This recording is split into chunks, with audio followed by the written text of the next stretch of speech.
आप देख रहे हैं देश लाइव, देश की आवाज।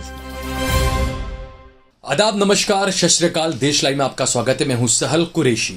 इस वक्त की सबसे बड़ी खबर, आजम खान, जिन्हें 2019 के लोकसभा चुनाव के दौरान एक बयान उन्होंने दिया, उसे भड़काऊ भाषण कहा गया और उसके बाद रामपुर की एक निचली अदालत ने आजम खान को 3 साल की सजा सुना दी थी और उसके बाद आजम खान की दूसरे ही दिन सजा सुनाई। उसके दूसरे दिन उनकी सदस्यता खत्म कर दी गई। लेकिन आज रामपुर के ही एमपी एमएलए सत्र न्यायालय ने समाजवादी पार्टी के नेता आजम खान को 2019 के उसी मामले में बरी कर दिया है। आप सोचिए कि निचली अदालत उन्हें 3 साल की सजा सुनाती है और उसके बाद फौरन आजम खान की सदस्यता चली जाती है, और जो एमपी एमएलए कोर्ट है वो इतने महीनों के बाद आज उसी मामले में आजम खान को बरी कर देती है। अब हैरानी की बात तो यह है कि आजम खान के वकील विनोद पांडे ने खुद इस बात की जानकारी देते हुए कहा है कि हमें खुशी है, हम बरी हो गए, लेकिन फैसले की कॉपी अभी हमारे हाथ में नहीं आई है। जब फैसले की कॉपी हमारे हाथ में आएगी उसके बाद आगे किस तरह की कार्रवाई करनी, क्या करना, उसके बारे में हम आगे सोचेंगे। आपको बता दें कि अक्टूबर 2022 में रामपुर की एक निचली अदालत ने आजम खान को आईपीसी की धारा 153A, 505A और 125 के तहत दोषी पाया था और उन्हें 3 साल की सजा सुनाई थी भड़काऊ भाषण देने के मामले में। अदालत से सजा सुनाए जाने के तुरंत बाद 28 अक्टूबर 2022 को आजम खान की जो विधायकी है, विधानसभा की जो सदस्यता है, उसको रद्द कर दिया गया। उसके बाद रामपुर विधानसभा सीट पर उपचुनाव हुए, जिसमें आजम खान के करीबी आसिम राजा हार गए और वहां पर बीजेपी के जो आकाश सक्सेना थे उन्होंने चुनाव जीत लिया। अब सवाल ये उठता है कि आपने उनका रद्द कर दिया सदस्यता विधानसभा की, एक कोर्ट ने उन्हें 3 साल की सजा सुना दी, लेकिन अब जो एमपी एमएलए कोर्ट है उसने ये कहा कि नहीं, आजम खान बरी हैं। अब यहां पर मामला फंसेगा। कानूनी तौर पर भी हो सकता है एक बार फिर से मामला कोर्ट पहुंचे, ऊपरी कोर्ट पहुंचे, सुप्रीम कोर्ट पहुंचे, कि जहां पर आपने एक अदालत के फैसले को लेकर, क्योंकि कानून बनाया गया था कि किसी भी विधायक या नेता, कोई भी चुना हुआ जो सदस्य है, उसको अगर 2 साल से ज्यादा की सजा होती है, 3 साल की माफ कीजिएगा, अगर सजा हो जाती है उसको किसी आपराधिक मामले में, तो फौरन उसकी सदस्यता खुद ब खुद खत्म हो जाएगी, चाहे वो विधायक है, चाहे वो एमएलसी है, चाहे वो सांसद है। अब यहां पर यह होगा कि सरकार ने भी जल्दबाजी की, फौरन उनकी सदस्यता रद्द हुई, उसके बाद में फौरन वहां पर उपचुनाव करा दिए गए और उस उपचुनाव में बीजेपी का विधायक, वहां पर बीजेपी का जो उम्मीदवार था वो जीत गया।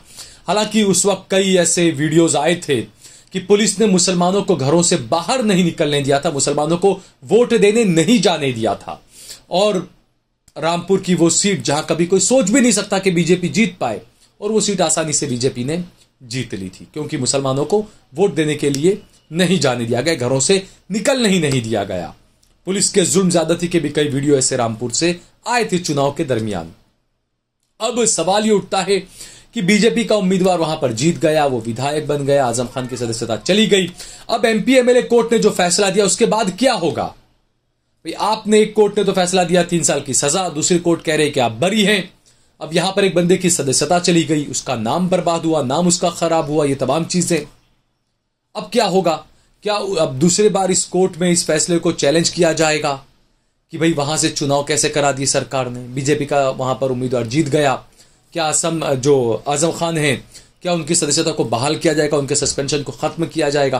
कई सवाल, कानूनी पेच है इसके अंदर, तो मामले उलझते जाएंगे और इसी को लेकर अब आने वाले दिनों में जरूर यह मांग भी उठेगी कि इस तरह के मामले में, इस तरह के कानून में तब्दीली लाई जाए, क्योंकि आप फौरन मौका देते नहीं है, फौरन सदस्यता खत्म हो जाती है, सरकार जल्दबाजी में फौरन वहां पर चुनाव करवा लेती है।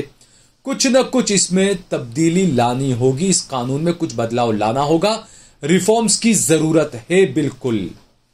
क्योंकि किसी की सदस्यता चली जाए, जनता ने चुनकर भेजा, कई चीजें होती है ना, जनता चुनकर भेजती है, जनता की भावनाएं वहां जुड़ी होती है, चुनाव में इतना खर्च होता है, जनता के सर पर वो खर्च आता है, ये तमाम चीजें हैं। इसके अलावा भी कई सारी चीजें होती है, किसी व्यक्ति की इमेज से जुड़ा हुआ भी मामला रहता है। अब ऐसे ही दूसरे आपको हम और मामले बताएं कि आप देखिए अनुराग ठाकुर जो मोदी सरकार में मंत्री हैं, उन्होंने स्टेज से बयान दिया, देश के गद्दारों को गोली मारो सालों को।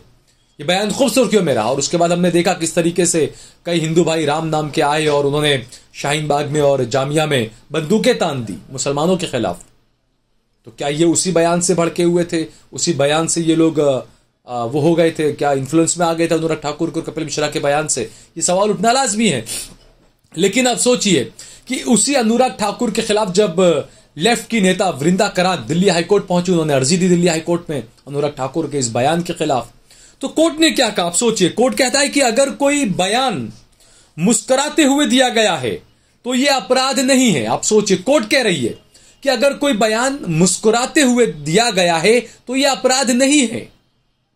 कोर्ट ने यह भी कहा कि चुनावों के समय दिए गए भाषण आम दिनों में दिए गए भाषणों से अलग होते हैं और कई बार कुछ बातें बिना वैसी मंशा के माहौल को बनाने के लिए दिए जाते हैं। यह दिल्ली हाईकोर्ट का फैसला है दोस्तों।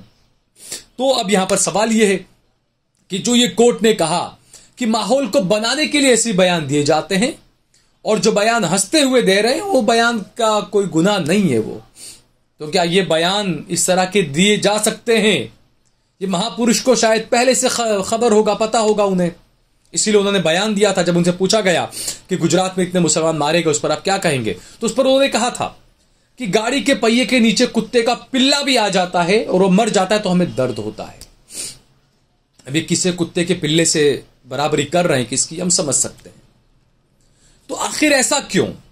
नुपुर शर्मा ने कुछ बयान दिए भड़काऊ, उनके खिलाफ एफआईआर हुई, उसके बाद उन्होंने माफी मांग ली, कोई बात नहीं हुई, सब कुछ खत्म हो गया मामला।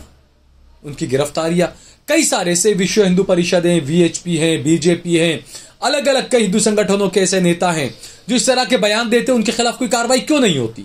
जबकि आजम खान के खिलाफ फौरन कार्रवाई हो गई, फौरन उन्हें 3 साल की सजा भी हो गई, फौरन उनकी सदस्यता छीन ली गई, फौरन वहां पर उपचुनाव करा दिए गए, वहां पर बीजेपी जीत भी गई और अब एमपी एमएलए कोर्ट कह रही है कि आजम खान बरी है, उनका कोई गुनाह नहीं है।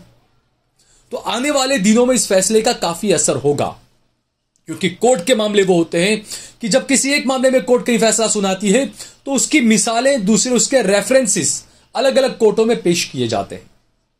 तो अब सीधी बात है, आने वाले दिनों में या तो क्या बीजेपी अपने नेताओं को बचाने की कोशिश हो जाएगी अब कि देखिए भाई, क्योंकि बीजेपी के मैं हमेशा कहता हूं कई सारे ऐसे नेता हैं कि अगर आज उनके खिलाफ कार्रवाई की जाए, उनके खिलाफ एफआईआर की जाए उनके बयानों को लेकर, तो यकीन मानिए पूरे देश के अंदर अगर मान लीजिए बीजेपी के अगर 1200 विधायक है सब मिलाकर, तो मैं यकीन के साथ कह सकता हूं कि बीजेपी के कम से कम 600-700 विधायकों की सदस्यता चली जाएगी। बीजेपी के अगर 300 सांसद हैं तो यकीन मानिए बीजेपी के 200 से ज्यादा सांसदों की सदस्यता चली जाएगी अगर आजम खान की तरह ही उनके खिलाफ भी कार्रवाई हुई तो ये जो फैसला आया एमपी एमएलए कोर्ट का भी सवाल उठना लाजमी है कि आखिर अब क्या किया जाए। निचली अदालत ने 3 साल की सजा सुनाई, उनकी सदस्यता चली गई, क्या उसे माना जाए या एमपी एमएलए कोर्ट ने जो कहा क्या उसे माना जाए? आजम खान क्या करेंगे? कानून क्या कहता है? संविधान क्या कहता है? आगे का रास्ता क्या होगा? ये कई चीजें सवाल उठने लाजमी है। ऐसे ही हमने देखा कि उमर खालिद ने दिल्ली में जब डोनाल्ड ट्रंप आने वाले थे तो उन्होंने एक भाषण दिया, उन्होंने बयान दिया, उन्होंने कहा कि 24 तारीख को डोनाल्ड ट्रंप आने वाले हैं और हमें जो है वो सड़कों पर उतरना है और हमें दुनिया को यह बताना होगा कि हिंदुस्तान की जनता हिंदुस्तान की सरकार के खिलाफ, गलत कामों के खिलाफ किस तरीके से सड़कों पर उतरी हुई है। यह बयान दिया उमर खालिद ने। और उसके बाद आप सोचिए अमित शाह ने बयान दिया। अमित शाह ने कहा कि उमर खालिद ने 17 फरवरी को बयान दिया और 23-24 फरवरी को दिल्ली के अंदर दंगे हो गए, इसलिए इसके लिए उमर खालिद ही जिम्मेदार है। वो उमर खालिद आज तक जेल के अंदर बंद है, कई सालों से वो जेल में बंद है, कोई सुनवाई नहीं, कोई सुनने वाला नहीं है उनकी। तो ये एक ही कानून सबके लिए अलग अलग क्यों है? क्या अनुराग ठाकुर की को उनका नाम अनुराग है इसलिए उन्हें छूटे कैसे भी बयान दे दे क्योंकि वो हंस के बयान दे रहे? तो इसका मतलब यह है कि हर किसी को हंस के बयान देना चाहिए ना, वो जैसे लखनवी अंदाज में होते ना, आप ऐसा न करें वरना हम आपकी अम्मी की शान में गुस्ताखी कर देंगे। तो ऐसे हंस के आप किसी को भी गाली दे सकते हैं लखनवी अंदाज में, कोर्ट आपको माफ कर देगी। ये माना जाए, यानी आपको कुछ कांड भी करने हैं अब हंसते हंसते कर दीजिए भाई। क्योंकि मोदी जी तो अक्सर रोते रहते हैं, जहां देखो वहां रो जाते हैं, कभी संसद में रोते हैं, कभी कहीं और बैठ के रो लेते हैं, है ना। लेकिन कोर्ट कहती है अगर आप हंसते हंसते देंगे बयान तो आप माफ है, आपको फिर वो अपराध की श्रेणी में नहीं आएगा। तो किस तरीके से इस देश का कानून चल रहा है, किस तरीके से रिफॉर्म की जरूरत है, किस तरीके से सरकारें उपचुनाव कराने में जल्दबाजी करती है कि राहुल गांधी की भी सीट जो गई है, लोकसभा की सदस्यता उनकी चली गई है। अब देखते हैं सरकार उपचुनाव वहां कब कराती है, कितने। हालांकि यहां तो फिलहाल तो सरकार ज्यादा जल्दबाजी नहीं कर रही है, लेकिन अब देखते हैं आगे क्या होता है। लेकिन यह जरूरी है कि एक बड़े रिफॉर्म की जरूरत है इन चीजों के अंदर, क्योंकि जो जहां पर कॉन्फ्लिक्ट पैदा होता हो, एक कोर्ट ने कुछ कहा, दूसरी कोर्ट ने कुछ कहा, लेकिन वहां तक को एक की दुनिया किसी की उजड़नी थी, वो उजड़ गई, तो उसका खामियाजा आखिर कौन भुगतेगा। तो ये तमाम चीजों पर हम सबको इस बारे में सोचना चाहिए। और जो कानूनी विशेषज्ञ हैं उन्हें यह होता है कि अब वो सिलेबस से अलग चैप्टर आ गया उनके पढ़ाई में भी, तो वो भी अब क्या करेंगे। और जो मोटा भाई छोटा भाई वो भी सोच रहे होंगे अब क्या करना है। अब इससे दो चीजें होंगी, एक तो रिफॉर्म आ सकता है, दूसरा ये कि जो बीजेपी के जो नेता है जिन पे तलवारें लटक रही है वो तलवारें हट जाएगी शायद ऐसे फैसलों के बाद। बहरहाल अगर आपको ये वीडियो पसंद आया हो तो इस पर कमेंट करें, इसे लाइक करें, इसे ज्यादा से ज्यादा शेयर करें। अगर आपने हमारा चैनल देश लाइव सब्सक्राइब न किया हो तो हमारे चैनल को जरूर सब्सक्राइब करें। अगर आप फेसबुक पर हमारा वीडियो देख रहे हैं तो स्टार बटन दबाकर हमारा ज्यादा से ज्यादा समर्थन करें। हमने हमारा नंबर भी दिया हुआ है, हमारा ज्यादा से ज्यादा आर्थिक सहयोग भी करें।